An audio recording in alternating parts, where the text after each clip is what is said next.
Lepo pozdravljeni.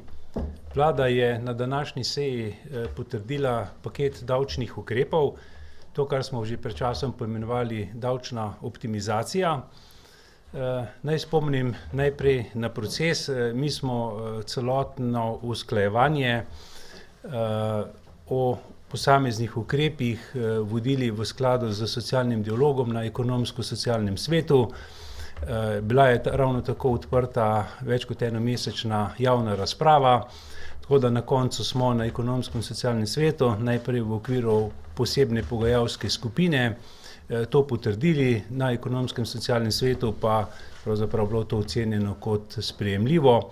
Kot veste, ena stran delodajalska je to potem tudi javno izrecno potrdila, za drugo so pa ta paket vseh ukrepov ocenjeno kot sprejemljivo. Dodatno s tem smo se seveda na tem delu tudi medkoalicijsko uskladili, danes pa tudi potrdili na vladi, tako da paket 4 predlogov zakonov, gre za 4 zakone, gre v nadaljnjo parlamentarno razpravo. Naj na kratko povzamem, kaj je namen te davčne optimizacije. Kot prvo, delo se mora splačati, to smo že večkrat poudarili. Mi smo po ukrepih, začetnih ukrepih, katerim smo poskrbeli za te najšibkejše socialne kategorije, tudi upokojence, in mislim, da je prav tako. Mislim, da je pa prav tako tudi, da poskrbimo za vse, ki delamo, vsi, ki smo zaposleni. Prvi paket, oziroma bil je en ukrep, je bil v letošnjem letu 2019 že sprejet. Vsi smo ga pravzaprav, ki delamo, že bili deležni, to je regres. Kot smo že napovedali, bo davčna optimizacija proces večstopenjski, 3-4 leta. Predvidevamo, da bo potekal, tako da danes smo na vladi potrdili drugi sklop ukrepov v okviru te davčne optimizacije. Na Ekonomsko-socialnem svetu smo tudi dogovorili, in kar se meni zdi pomembno, da ta naše razgovore, pogajanja nadaljujemo in se bomo potem v začetku leta 2020, torej nadaljujemo praktično brez prekinitve, pogovarjali o tretjem svežnju.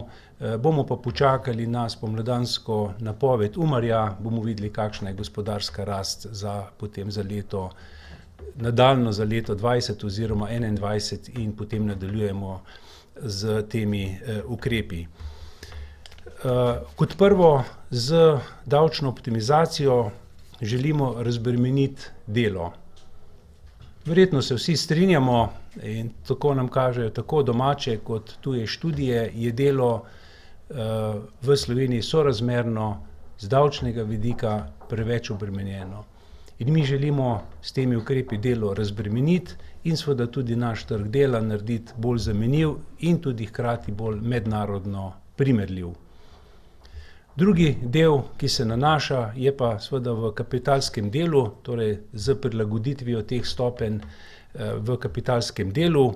Gre za ukrepe za izravnavo, tako da mislim, da imamo nek uravnotežen, sveženj ukrepov, tako na področju razbremenitev dela, torej je dober za zaposlene, na drugi strani pa smo v prihajajoči luči ohlajanja pogledali tudi ta del, torej gospodarstvo, in v nadaljevanju bom potem seveda naštel, kateri so ti ukrepi za uravnoteženje. Torej, mi smo pri pripravi davčne optimizacije poslušali tako sindikate kot delodajalce in seveda v tem delu med drugim tudi želimo spodbuditi domačo oziroma zasebno potrošnjo. Na tiskovni konferenci je direktorica Umarja tudi predstavila že prve začetne pozitivne učinke, ki izhajajo iz regresa na domačo potrošnjo. Torej, še enkrat, ukrepi so po naši oceni dobri in postopni in potekajo vsaj v 3 korakih. Cilj seveda je tu, da zaposleni dobijo več, torej višji neto, in v tem delu se država odpoveduje.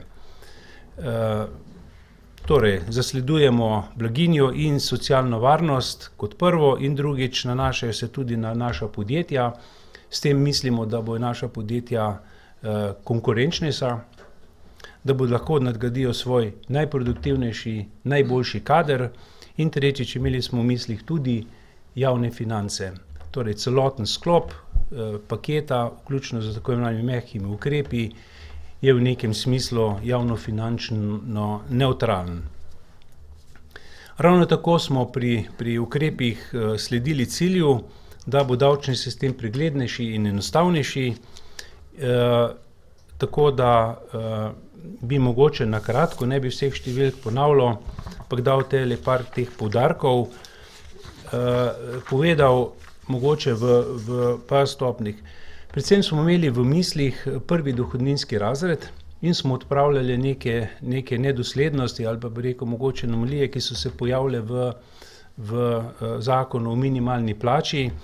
Tako da v tem delu naj omenim se davčna osnova za prvi razred povišuje na 8.300 evrov, davčna stopnja je 16%, povečuje se v tem delu seveda za vse, splošna olajšava iz 3.300 evrov na 3.500 evrov in, kar je za prvi razred pomembno, dodatna splošna olajšava iz obstoječih 6.520 se povečuje linearno na 13.346 evrov.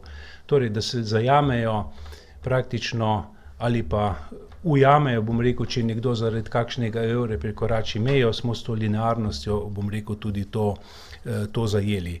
Torej, v tem delu smo ta del z vidika minimalnih plač, ki so se seveda, to veste, v tem letu in predvsem v naslednjem letu tudi kar lepo povišale, sledimo z dodatnimi ukrepi na tem delu.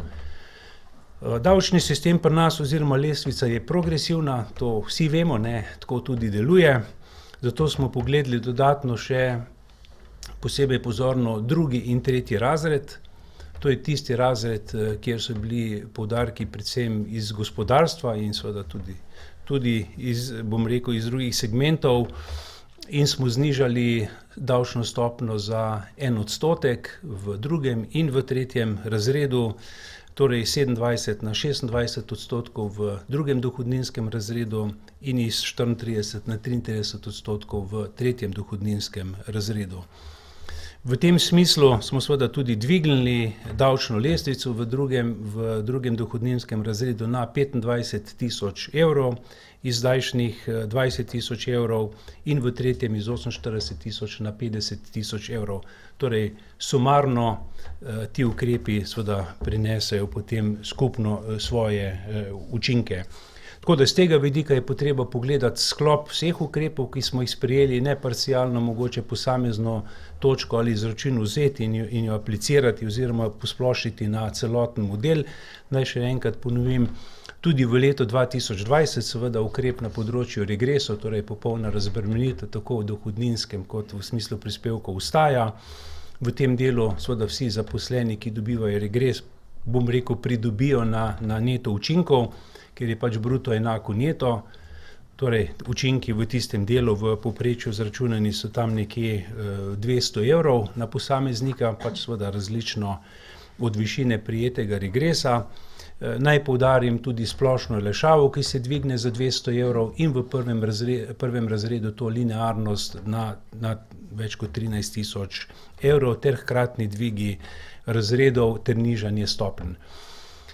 Zdaj, jaz bi si v tem delu seveda želel, da bi lahko naredili še več, Nas pač javne finance žal omejujejo, naša finančna slika kot takšna je dobra in seveda zato smo v tem delu tudi postorili največ, kar smo v tem delu lahko.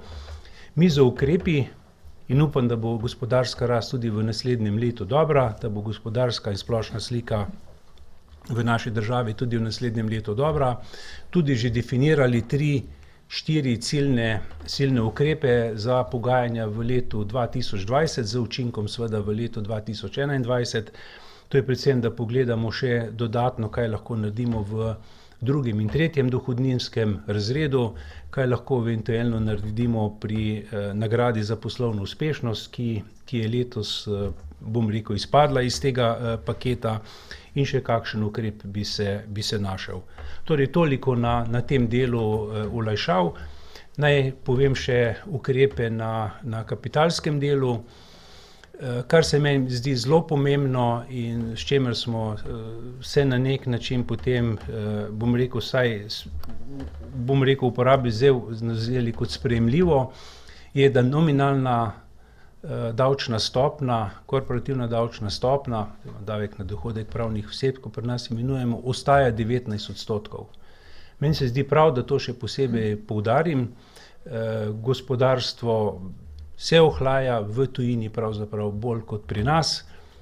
Treba je v tem delu seveda biti previden, zato tudi gremo postopno te ukrepe in v tem delu smo se potem seveda približali tem, da vsaj v letu 2020 ostajamo na 19% korporativni obdavčitvi. Naj povem za primerjavo, v okolici je ta davčna stopnja sicer rahlo višja, ampak se povsod v vseh državah znižuje in bi bilo v tem delu verjetno kar malce nenavadno, da bi jo pa mi zviševali. Efektivna, to je pa dejanska davčna stopnja, je pa v Sloveniji, kot veste, malo več kot 12%.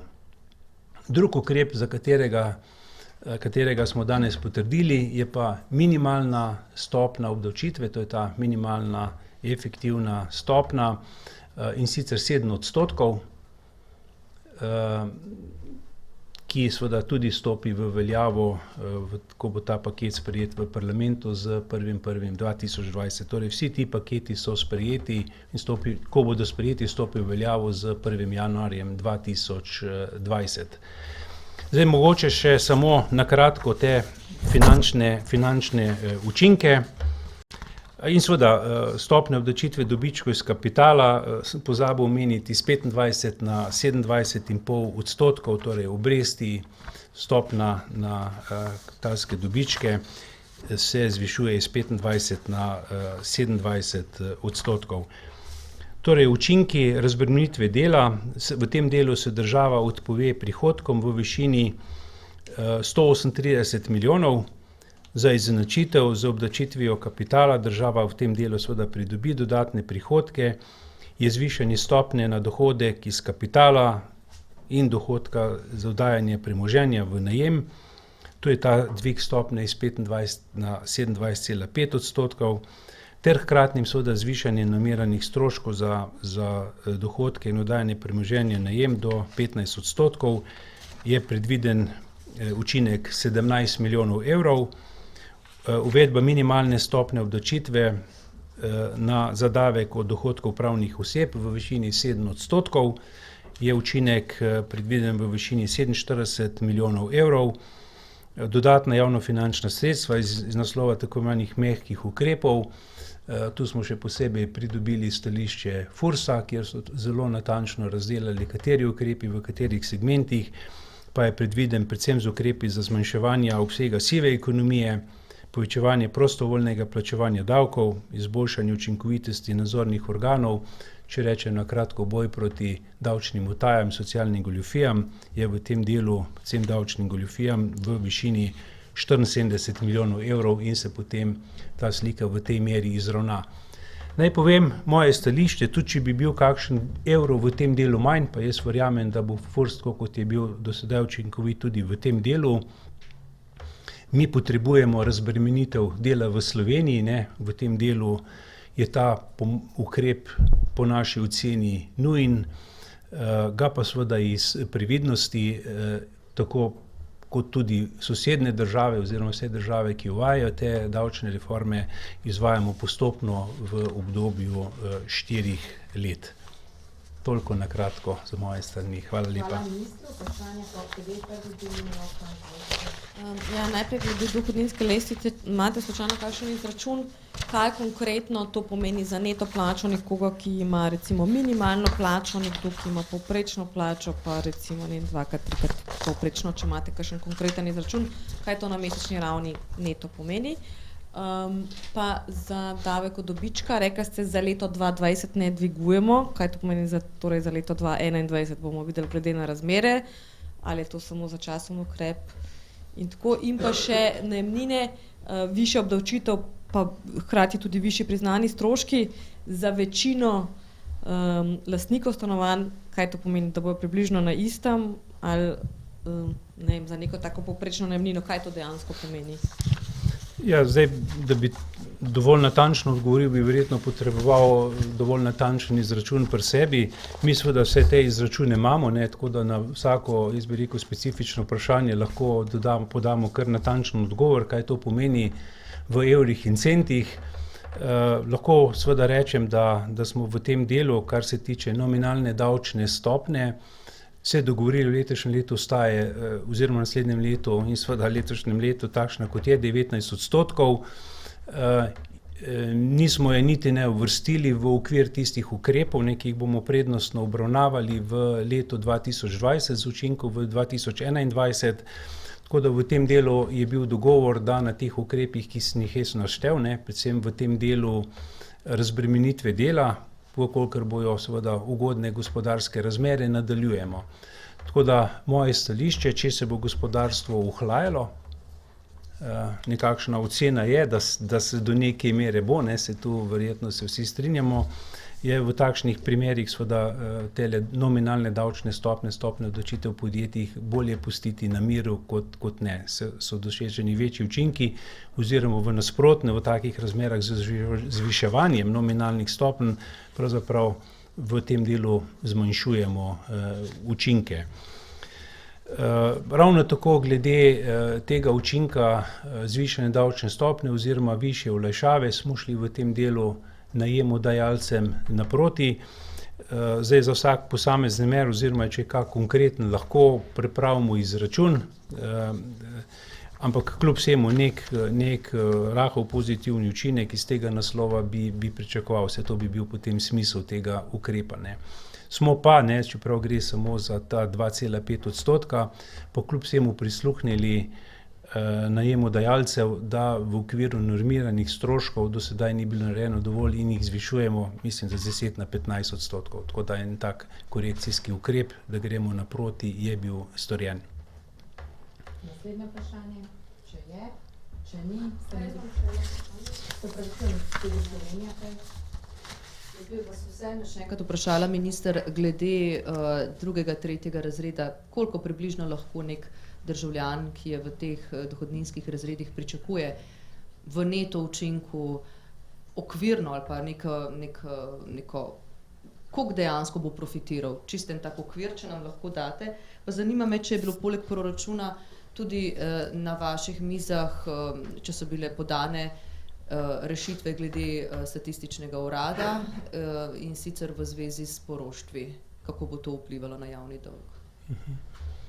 Zdaj še enkrat moramo pogledati cel sklop ukrepov. Mi seveda te izračune imamo, smo ta vprašanja pričakovali in bi vam seveda, da ne bi jaz dal tu preveč pavšalnega odgovora, pripravljeni seveda po posameznih razredih in posredovati. Glejte, je regres, je ta olajšava, je kakor ima kdo otrok različna, tako da ne bi potem bilo preveč jabolk in hrušk, ko bi to primerjali, bi podali tole informacijo in seveda v tem delu smo mi popolnoma odprti in bomo posredovali te izračune. Te izračune seveda imamo. Zdaj, kar se tiče SURS-a, gre za strokovno neodvisno vladno inštitucijo in podobno kot ostale, ali UMAR ali v tem primeru Statistični urad Republike Slovenije, je seveda stalna praksa in dogovor, da bo to komuniciral SURS direktno in mislim, da bo v kratkem, mogoče danes ali pa v najkrajšem času imel svojo tiskovko, pa bojo oni podali te informacije glede bom rekel, segmentacije Darsa in učinka na javni dolg. Bojo oni predstavili svoje videnje. Še kakšno vprašanje, zdaj POP TV Slovenija dvigujete, še kdo drugi, POP TV? Samo še to, Levica je že pogojila njihov zdravstveni zakon s proračunom, danes bodo očitno pogojili podporo tudi davčnim spremembam. Ali imate podporo za to, da gre stvar, ki je šla danes čez na vladi, tudi čez v parlamentu in torej dejansko spremembe začnejo prihodnje leto veljati?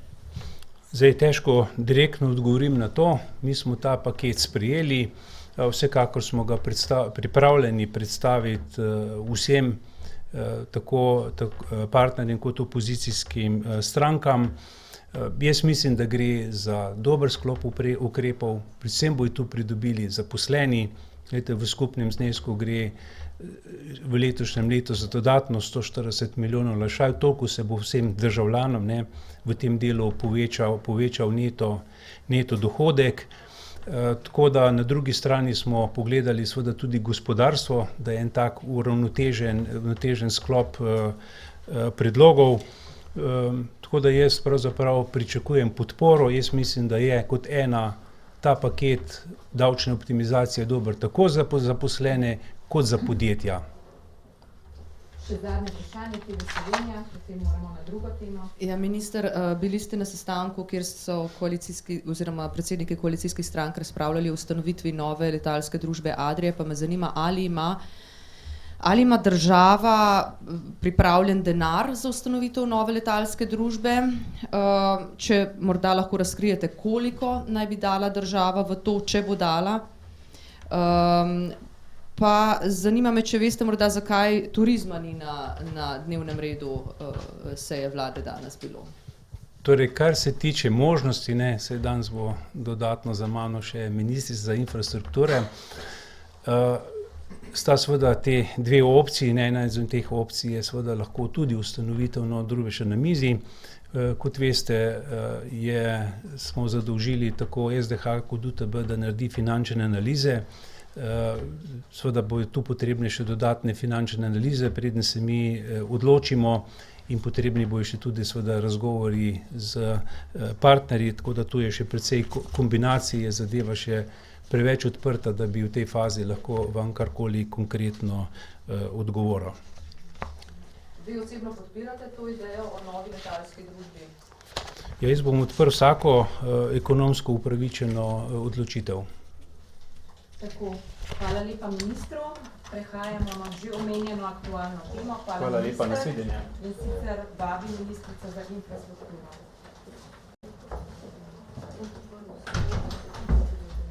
Dobar dan. Dan. Ministrica za infrastrukturo, izvolite.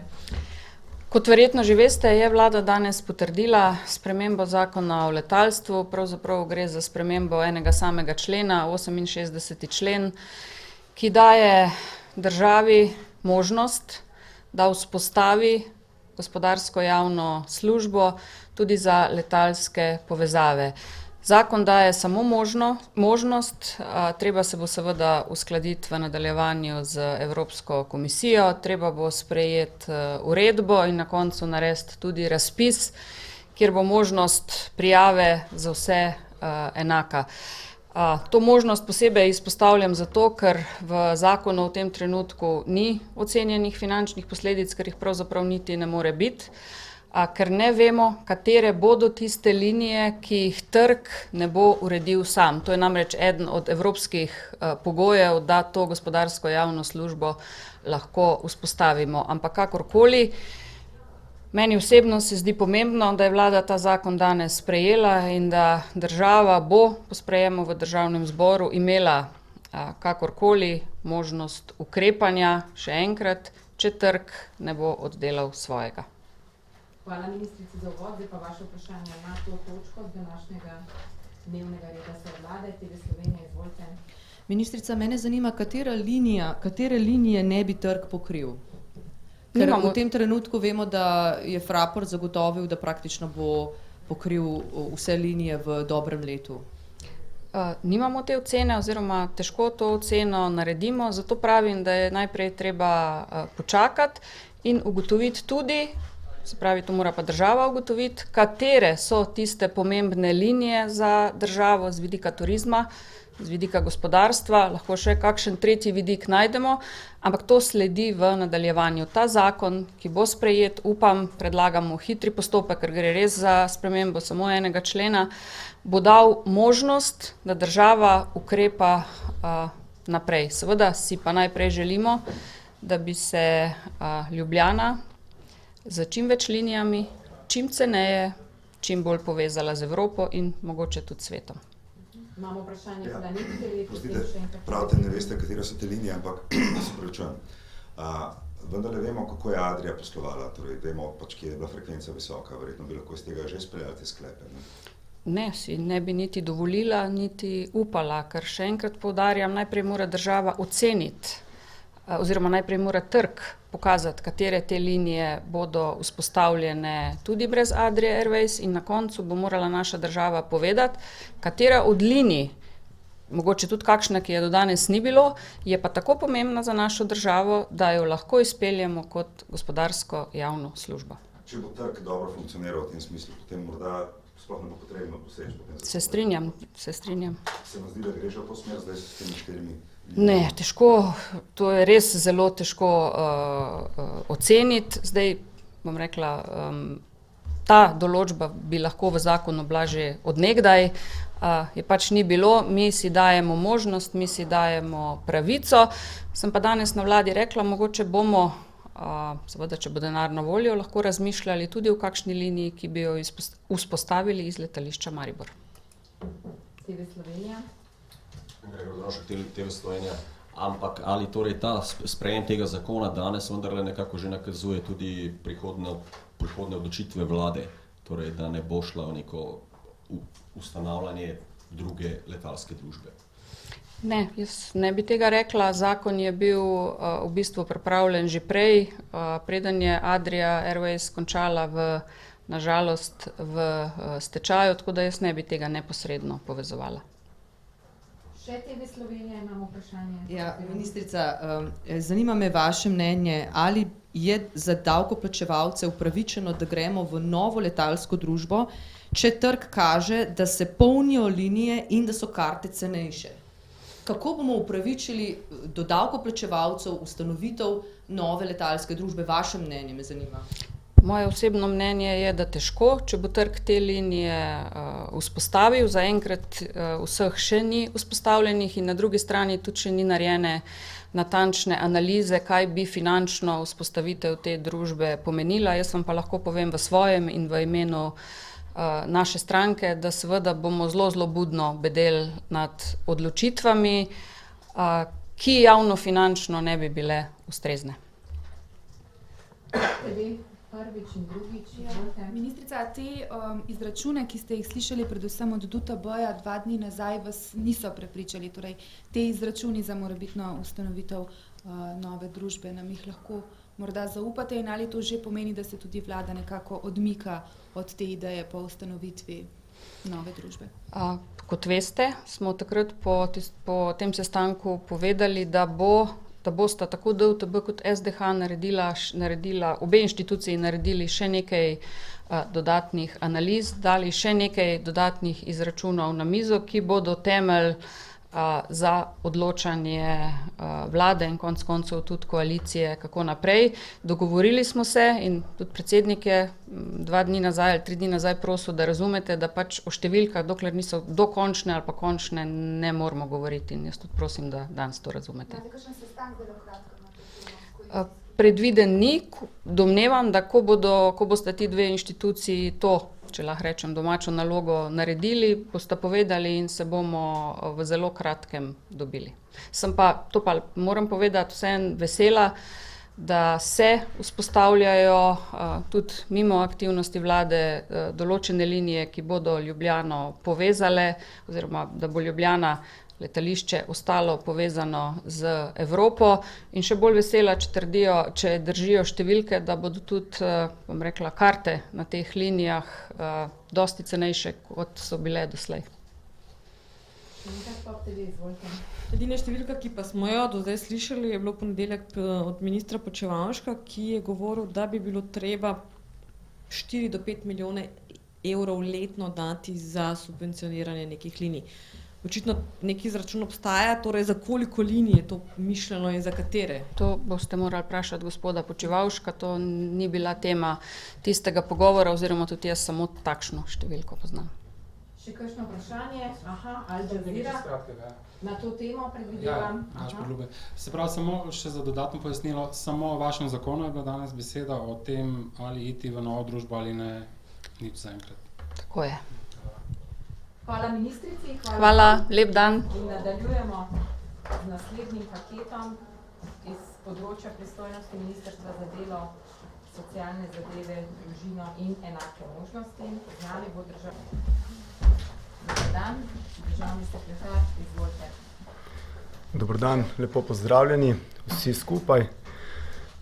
Na Ministrstvu za delo, družino, socialne zadeve in enake možnosti smo zelo zadovoljni, da sta bila danes na vladi sprejeta dva zakona oziroma predloga novel. Eden je zakon o urejanju trga dela, drugi je zakon o pokojninskem in invalidskem zavarovanju.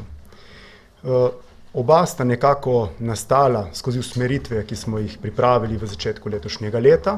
Na to smo šli na ekonomsko-socialni svet, kjer je bila ustanovljena oziroma sta bili ustanovljeni dve pogajalski skupini. V kar 8 krogih pogajanj smo prišli do konsenza in kot veste, v prejšnjem tednu smo dobili soglasje na oba predloga. Kar se tiče novosti, ki prihajajo in začenjajo nekako pot tudi v kratkem v Državnem zboru, pri SPIZ-u gre za to, da si nekako obetamo lahko višje pokojnine in s tem tudi višjo socialno varnost. To gre tako za starostne pokojnine, kot za invalidske, družinske, vdovske, seveda za prihodnje upokojence. Druga zadeva, ki smo jo tudi, mislim, da razumno in dobro zastavili, je pa to, da se osredotočamo na podaljševanje delovne aktivnosti. In tukaj z nekimi pozitivnimi ukrepi, se pravi, da bodo tisti, ki se bodo odločili delati dlje, zato tudi ustrezno nagrajeni. Na ta način, se pravi, poleg boljše socialne varnosti, rešujemo tudi eno izmed večjih težav našega pokojninskega sistema in to je to, da imamo v tem trenutku med delovno aktivnimi v starosti 55 do 64 let relativno slab rezultat, primerjalno z drugimi državami in ocenjujemo, da s temi ukrepi, pa tudi nekaterih drugih zakonih, pa tudi kar se tiče operativnih ukrepov, lahko to v doglednem času, zamislili smo si prehodno obdobje 6 let, dejansko tudi dosežemo.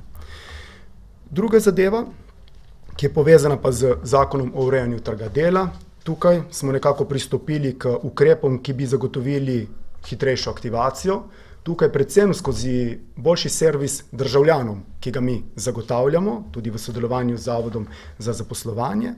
Od tu naprej tudi smo se osredotočili nekako na socialno varnost tistih, ki prejemajo, se pravi, nadomestilo za brezposelnost, ki ga sedaj dvigujemo iz 350 na 530 evrov bruto, s tem nekako potegnemo vzporednico, da ta ni nižji od trenutne denarne socialne pomoči. Nazadnje bi izpostavil enega izmed tudi ukrepov, za katerega ocenjujemo, da je dober, pozitiven in gre sicer za eno izmed zahtev, gre za slovenski jezik. Po preučitvi tega, kaj se nam dogaja, teh podatkov na zavodu, smo ugotovili, da so določene težave pri vključevanju se pravi tujcev nazaj na trg dela, enkrat, ko se znajdejo v težki situaciji. Ena izmed ključnih ovir je bila jezik in pri tem smo ugotovili, da če jim ponudimo to možnost, da lahko preko mehanizmov, ki jih imamo v 12 mesecih, omogočimo brezplačno upravljanje tečaja in na to tudi izpita na ravni A1, bodo deležni, lahko rečemo, več pozitivnih učinkov. Zagotovo je eden izmed teh, da jih lažje vključimo v ukrepe aktivne politike zaposlovanja, ki so zdaj za njih nekoliko nedosegljivi, lahko rečemo tudi nekako neuporabni, se jim ne uspejo slediti. Druga zadeva je pa tudi ta, da številni poklici v tej državi predvidevajo znanje vsaj osnov slovenskega jezika, ocenjujemo, da bojo s tem postali tudi bolj zanimivi za delodajalce. In širše, če pogledamo, s tem nekako tudi neko lažjo vključitev v družbo, tako ko grejo nenazadnje k zdravniku, če grejo morda na govorilne ure in tako naprej, mislim, da bo to pomagalo in gre za pozitiven ukrep. Trenutno je takšnih na zavodu približno 10%, kot veste, zdaj smo ravnokar prebili tisto magično mejo, imamo manj kot 70 000 brezposelnih in ocenjujemo, da bi lahko s tem ukrepom v prihodnjem letu na novo pomagali približno 4000 izmed teh. Izvolite, vprašanje po TV, potem dnevnik sem tudi videla mogoče. Ja, najprej za upokojence, zanima me, kaj čisto konkretno to pomeni za povprečnega upokojenca in pa za te spodbude, kaj recimo nekdo, ki bo delal 3 leta več, 5 let več, koliko se mu bo to dejansko poznalo. In pa za nadomestilo, gre za znaten dvig, zanima me, kakšen je učinek na proračun. In to je verjetno z novim letom, ali kako bo?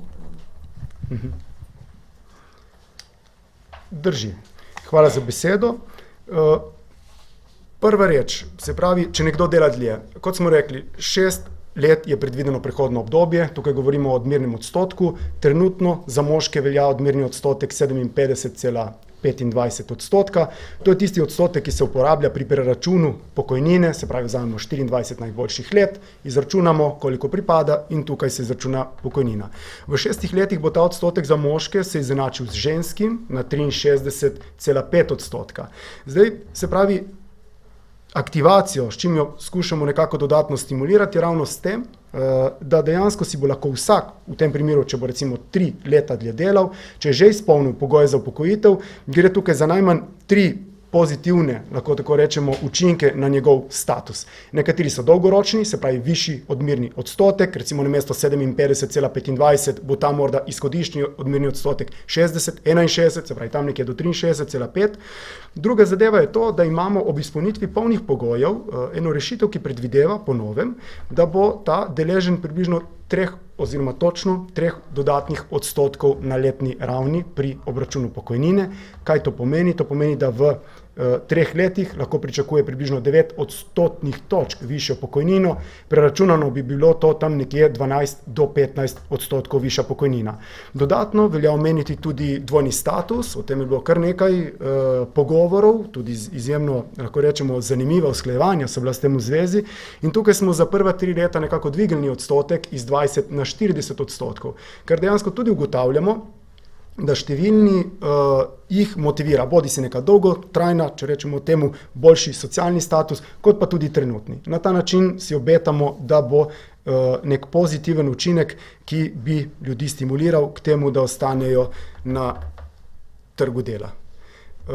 Kar se tiče pa nadomestila, se pravi 350 na 530 evrov, naša ocena je, da bomo v prihodnjem letu za to potrebovali kumulativno gledano približno dodatnih 2,3 milijona evrov.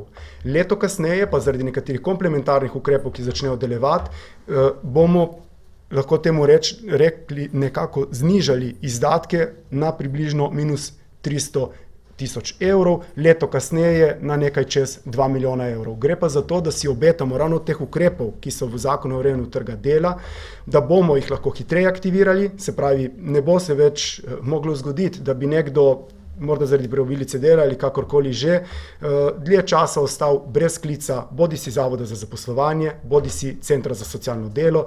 Tudi glede na pilotski projekt, ki ga peljemo, je najbolje seveda, da pokličeta oba. Ugotovita, kaj je, kakšno je stanje v družini, ugotovita, kakšne ima nekdo plane, kakšne ima kompetence in ga potem v najkrajšem času na primeren način, ali je to socialna aktivacija, ali je to aktivna politika zaposlovanja, ali pa to neposredna zaposlitev, pripeljata nazaj, lahko rečemo, na trg dela in seveda tudi s tem v družbo. Izvolite, Dnevnik, naslednje vprašanje. Klemen Kašak, Dnevnik. Jaz bi v bistvu vprašal glede, danes je na odboru za delo koalicijske poslanske skupine so vložile en amandma,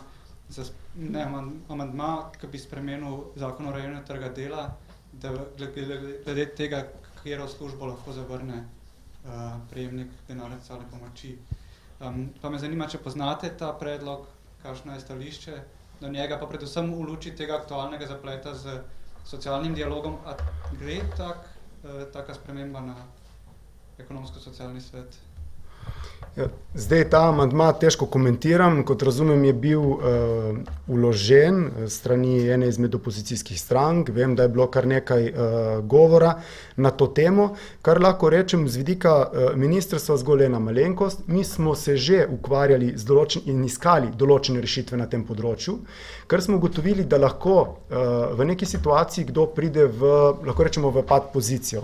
Se pravi, mi imamo po zakonu predvideno, da nekdo sprejme delo, seveda primerno delo. Primerno delo pomeni eno stopnjo izobrazbe nižjo. Pogovori, ki smo jih mi pripravili na strokovnem nivoju, so šli nekako, da bi do 2 stopnji šli lahko nižje in tako naprej, ampak predvsem za tiste, ki res dlje ostanejo, pa ne samo na zavodu, ampak dejansko dolgotrajni prejemniki socialnih transferjev. Kako se bo danes to zavrtelo, pa kot rečeno, težko komentiram. Tukaj je uzde prevzela ministrica, je tudi v državnem zboru in zagotovo bo tudi na razpolago pozneje za kakšne komentarje. Pojasnjevalno, ja, na kratko, ja. Tista amandma, ki ga imate vi v mislih, je res vložila SDS, ampak danes so pa podoben amandma vložile koalicijske poslanske skupine. Pa me samo zanima, no, v bistvu ta zanimiv zaplet, ker socialni partnerji zahtevajo, da grejo zakoni Levice na kaj se zgodi, če recimo se spremeni zakon o urejanju trga dela prek amandmaja na odboru za delo. A to gre pa na ekonomsko-socialni svet? Glejte, gre za naslednjo reč. Kar se tiče tem, ki se obravnavajo na ekonomsko-socialnem svetu, to je recimo zakon o delovnih razmerjih, se pravi neka razmerja, lahko se pogovarjamo o pokojninskem sistemu, se pravi te širše družbene teme. Ko pridemo pa v tisti amandma, tam se pa dejansko tiče dolgotrajnih prejemnikov socialne pomoči. Se pravi, gre za nekoga, ki je že dlje časa v neki situaciji, ko ne najde poti do trga dela, tudi ni več upravičen do nadomestil za brezposelnost in dejansko pride v neko, lahko rečemo, situacijo, ko ostane v reševanju institucij, kot je na primer Center za socialno delo. Tukaj gre res za neke ukrepe, ki se skušajo zasnovati in se pripravljajo na način, da bi tistim, ki so že res dlje od trga dela, pomaga, tako da za takšne teme ocenjujem, da ni nujna, se pravi, razprava na ekonomskem in socialnem svetu. Lahko pa rečem, da do zdaj, kar smo mi imeli, kolikor smo delovali na ekonomsko-socialnem svetu, tudi v okviru pogajalskih skupin, smo vse teme vestno odpirali, se nekako konstruktivno pogovorili in tudi zaprli. Zagotovo pa takšna reč, odvisno kaj se bo danes zgodilo, mi smo nekako, lahko rečemo, stalno tudi v stiku z njimi in vkolikor bo bodisi izražena neka želja, da se o tem pogovorimo ali pa bodo želeli dodatna pojasnila, bomo mi to seveda tudi zagotovili. Še kakšno vprašanje? Če ni vprašanj, hvala lepa, hvala državnemu sekretarju in še naprej lep uspešen dan. Hvala vam, nasvidenje.